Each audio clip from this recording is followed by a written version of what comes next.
जई बुरवाई जानी प्यार भुलाई हो जाए से पहले ससुरवा जानी अपन मुहावा देखई हो जाए से पहले ससुरवा जान अपन मुहावा देखई हो जाए से पहले ससुरवा जान अपन मुहावा देखई हो। मिक्स बाय मालिक रिकॉर्डिंग स्टूडियो गोपालगंज। जाए से पहले ससुरवा जान अपन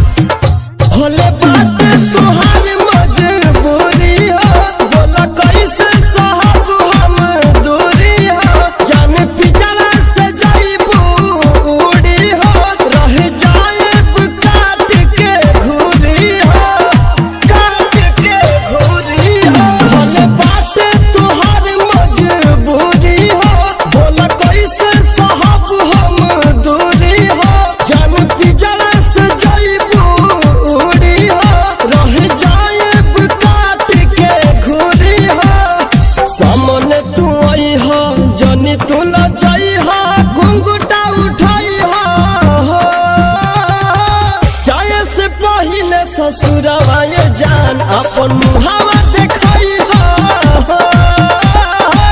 जाए से पहले ससुरवा जान अपन चेहरा देखई हो मुहावा देखई हो जाने चेहरा देखई हो मुहावा देखई हो।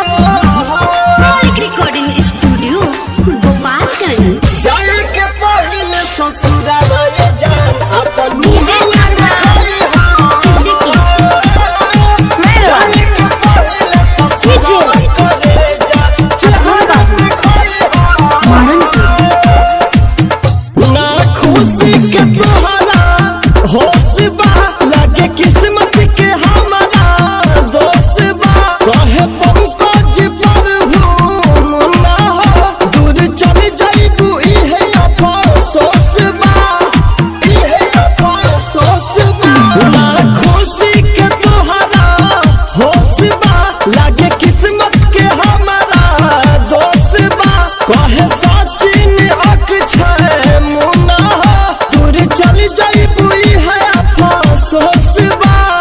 सुते जब जई हो देखी हो सपनवा तो हमरे के पाई हो जाए से पहले ससुरवा